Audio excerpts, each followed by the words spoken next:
Hello everyone, welcome back to my channel. जय माता दी। कैसे हैं आप सब? आई होप आप सब बहुत अच्छे होंगे फ्रेंड्स।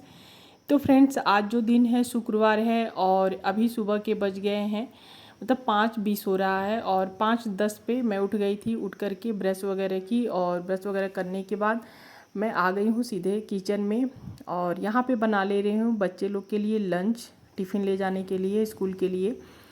तो आज मैं लंच में इन लोग को दूंगी सत्तू के पराठे।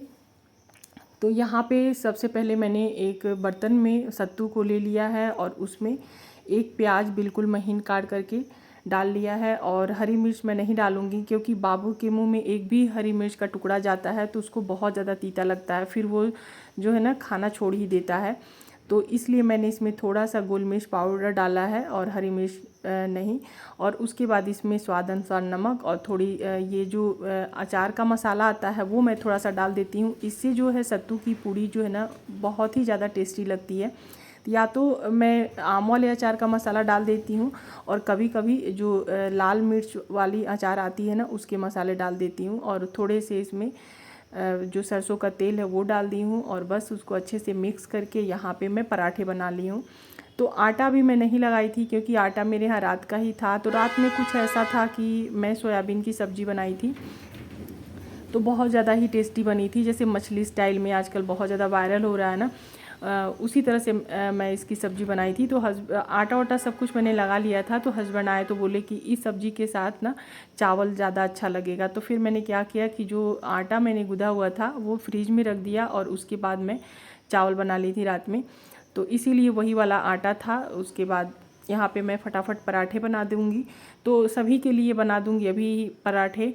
और क्योंकि फिर मैं ना दोबारा नहीं रखती हूँ, जिस टाइम पे मैं बच्चों लोग के लिए टिफ़िन बनाती हूँ उसी टाइम पे मैं अपने लिए भी जो जितनी रोटियाँ बनानी रहती है उतनी रोटियाँ मैं बना लेती हूँ। ऐसा नहीं है कि अभी बच्चों को बना के दे दिया उसके बाद फिर काम कर लिया फिर अपने लिए बनाया, ऐसा नहीं करती हूँ क्योंकि घर के बहुत सारे काम होते हैं। तो जिसके चलते ना मतलब इस तरह से करना मेरे लिए थोड़ा सा मुश्किल हो जाता है। और मुझे ठंडा खाना खाने में कोई प्रॉब्लम नहीं होती है, मेरे यहाँ किसी को भी प्रॉब्लम नहीं है, आराम से सभी लोग खा लेते हैं।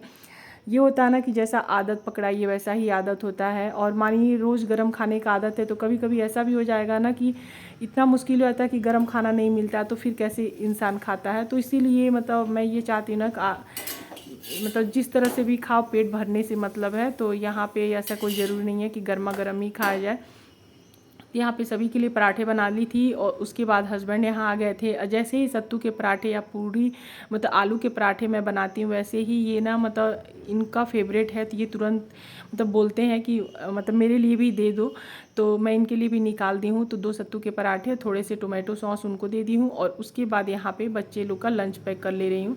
तो यहाँ पे रोटी में ही ना जो जो सत्तू का पराठा है उसी में मैं सॉस डाल करके और मिक्स कर देती हूँ और उसको फोल्ड करके लंच बॉक्स में रख देती हूँ। तो ऐसा मैं इसलिए करती हूँ ना कि जो ये है ना टोमेटो सॉस है वो मैं लंच बॉक्स में रखूँगी तो वो बाहर निकल आएगा क्योंकि वो बहुत ही ज़्यादा लिक्विड सा रहता है। तो इसीलिए मैं मतलब पराठा को बीचों बीच 2 पराठे मिक्स करके रख देती हूँ। तो यहाँ पे आप लोगों ने देखा होगा कि सिर्फ एक बेटी का ही मैं लंच पैक की हूँ क्योंकि बाबू का इस वीक से ना सिर्फ वो मंडे को गया था, उसके बाद से उसको फीवर और मतलब कोल्ड हो रखा है और खांसी बहुत ज़्यादा आ रहा है। फीवर थोड़ा कम है लेकिन खांसी इतना ज़्यादा है कि मतलब खांसते खांसते वो उल्टी कर दे रहा है। तो इसीलिए मैंने उसको स्कूल नहीं भेजा है और वो आराम कर रहा था, अभी वो सोया हुआ था। तो इधर मैं अपने फटाफट घर के जो काम है वो मैं कर ले रही हूँ। तो यहाँ पे सबसे पहले आ गई हूँ पूजा वाले रूम में और इसी रूम में बेटी लोग भी सोती है। इसी रूम में मेरा एक साइड में मंदिर है छोटा सा माता जी का। तो यहाँ पे आज मैं ये जो है ना मतलब जाले जो है उसको साफ़ कर ले रही हूँ क्योंकि आज दिन अच्छा था।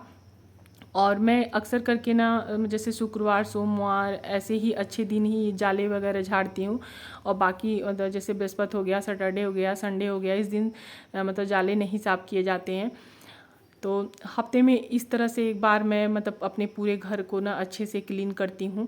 तो यहाँ पे जाले झाड़ने के बाद फिर से मैं आ गई हूँ टीवी और ये जो इस पे मैं थोड़े से जो तो मैं एक ले ली हूँ न्यूज़पेपर और बड़ा सा न्यूज़पेपर था और कॉलिन से मतलब कॉलिन लगा लगा करके अच्छे से साफ़ कर दूँगी टीवी को। तो यहाँ पे सबसे पहले मैंने लाइजॉल को लगा लिया था। उसके बाद इसी न्यूज़पेपर से अच्छे से इसकी स्क्रीन को मैं साफ़ कर दी हूँ। और न्यूज़पेपर से ना जैसे जो भी मिरर वगैरह होते हैं या कांच के सामान होते हैं वो बहुत अच्छे से साफ़ होते हैं। तो बस एक ही न्यूज़पेपर से मेरा ये जो अलमीरा है इसका भी जो ये मिरर है उसको भी मैंने साफ़ कर लिया है। और अभी जो साइड का है इसको मैं थोड़े थोड़े लाइजॉल डाल करके एक कपड़ा भी मैं ले ली हूँ, सॉफ्ट सा कपड़ा है, उससे मैं जो ये साइड के हैं ना इनको साफ़ कर लिया है। और उसके बाद यहाँ पे जो भी सामान थे सब कुछ साफ़ करके मैंने सेट कर दिया है। हफ्ते में कभी कभी मतलब ऐसे साफ़ सफाई बिल्कुल डीप क्लीनिंग कर लीजिए तो पूरा एक वीक तक ना मतलब कहीं भी इधर उधर कुछ देखने का ज़रूरत नहीं है कि ये साफ़ करना है वो साफ़ करना है। तो हर हफ्ते 10 दिन में मेरा ये काम होता ही है। कोशिश होता है मेरा हर हफ्ते ही करूँ। कभी कभी ऐसा होता है कि तबीयत वगैरह ख़राब हुआ तो थोड़ा टाइम लग जाता है। उसके बाद फ्रेंड्स अलमीरा भी साफ़ हो गया था और मैंने टीवी को भी साफ़ कर दिया। और अब आ गई हूँ यहाँ पे जो कि ड्रेसिंग टेबल। और यहाँ मतलब कुछ ज़्यादा ही गंदा हो जाता है चाहे जितना भी साफ़ करिए। तो यहाँ ये होता है ना कि यहाँ पे बैठ के सभी लोग कंघी वगैरह करते हैं और यहाँ पे लोग बैठते हैं जिसके चलते मतलब और थोड़ा सा गंदा हो जाता है। तो यहाँ पे मैंने ड्रेसिंग टेबल के जो नीचे में सामान है, कुछ मेकअप का है, कुछ दवाइयाँ हैं, सब कुछ मैंने निकाल लिया है और उसको भी अच्छे से झाड़ करके और फिर इसको जहाँ जो सामान था वहाँ पे मैंने रख दिया है। उसके फ्रेंड्स यहाँ पे देखिए यहाँ ना थोड़ा सा कोना पड़ जाता है तो ये ज़्यादा दिन ही हो गया था और ऊपर तक तो मैं साफ़ कर लेती हूँ, लेकिन यहाँ पे जो है ना क्योंकि यहाँ मुझे साफ़ करने में थोड़ी सी प्रॉब्लम होती है। जो पीछे पार्लर वाली चेयर है ना लोहे का है, बहुत ज़्यादा भारी है, तो जिसके चलते मुझे यहाँ पे थोड़ी सी दिक्कत होती है। यहाँ पे मुझे जगह नहीं मिलता साफ़ करने, लेकिन आज मैं थोड़ा सा पीछे खसकवा ली हूँ बेटी के साथ मिल करके और इसको भी अच्छे से मतलब सभी पे ना ज़्यादा ही धूल डस्ट मतलब चिपका हुआ था, उसको भी अच्छे से मैं क्लीन करके और उसको सेट कर दी हूँ। और वो सब कुछ करने के बाद रूम की भी सफाई हो गई थी, जो छोटे मोटे सामान होते हैं। और फ्रिज को मैंने साफ़ नहीं किया है क्योंकि अभी 2-3 दिन पहले ही मैंने फ्रिज को अच्छे से साफ़ किया था अंदर से बाहर तक, तो इसलिए मैंने फ्रिज पे कोई सफाई नहीं की है। और अब मैं यहाँ पे हॉल रूम के का ये जो सेल्फ़ है यहाँ पे आ गई थी। और यहाँ पे चाहे जितने भी सफाई कर लो ना, यहाँ पे मेरे यहाँ ज़्यादातर किसू के जितने कचड़े वगैरह होते हैं ला कर के ये रख देता है। तो यहाँ पे एक एक्सपायर पाउडर था पॉन्ड्स का, वो रखा था। यहाँ पे उसका जो है ना कटर था, इरेज़र और सब कुछ यहाँ पे रखा था। छोटे मोटे टूटे पेंसिल जो आते हैं और कलर जो होते हैं जो कि मतलब बिल्कुल छोटे हो जाते हैं, यूज़ की नहीं रहते, वो सारे चीज़ रहते हैं। तो सब कुछ वहाँ से मैंने हटा करके और सभी सामान को सेट कर दिया है और हल्के हाथों से सब जगह मैं झाड़ ली हूँ। उसके फ्रेंड्स यहाँ पे जो डोर है इसको भी जैसे ये कपड़ा गीला कर ली थी मैं, तो सब कुछ डोर को भी एक बार अच्छे से साफ़ कर ली हूँ। उसके फिर फ्रेंड्स आ जाती हूँ मैं यहाँ अपने रूम में और अब कूलर की भी सफाई कर ली। तो कूलर पे मैंने थोड़ा सा रेड वाला हार्पिक डाला है, जैसे कि जिसे मैं वॉश बेसिन साफ़ करती हूँ। और रेड वाले हार्पिक से बहुत अच्छे से ये सब जो है ना मतलब क्लीन हो जाते हैं। ऐसे मैं कॉलिन से ही साफ़ करती हूँ, लेकिन जब ज़्यादा गंदा हो जाता है ना तब मैं एक बार या तो सर्फ से या तो हार्पिक से ही, तो आज मेरे दिमाग में आया कि लाओ इस पर हार्पिक लगा करके साफ़ कर लेती हूँ। क्योंकि अभी इसका यूज़ बिल्कुल भी नहीं हो रहा है लगभग 1 वीक से, क्योंकि मेरे यहाँ 1 वीक से कंटिन्यू मतलब बारिश हो ही रहा है, बिल्कुल भी नहीं बारिश छूट रहा है। और कभी तेज़ कभी कम और रिमझिम पूरा दिन बारिश हो रहा है। तो इसीलिए कूलर का यूज़ नहीं है, तो मैंने सोचा कि लाओ कूलर को अच्छे से क्लीन कर लेती हूँ। और उसके बाद जो है ना अगर धूप होगा तो फिर अगर कूलर का ज़रूरत पड़ेगा तो कूलर चलेगा, नहीं तो फिर ऐसे इसको फिर मैं ढक के रख दूँगी।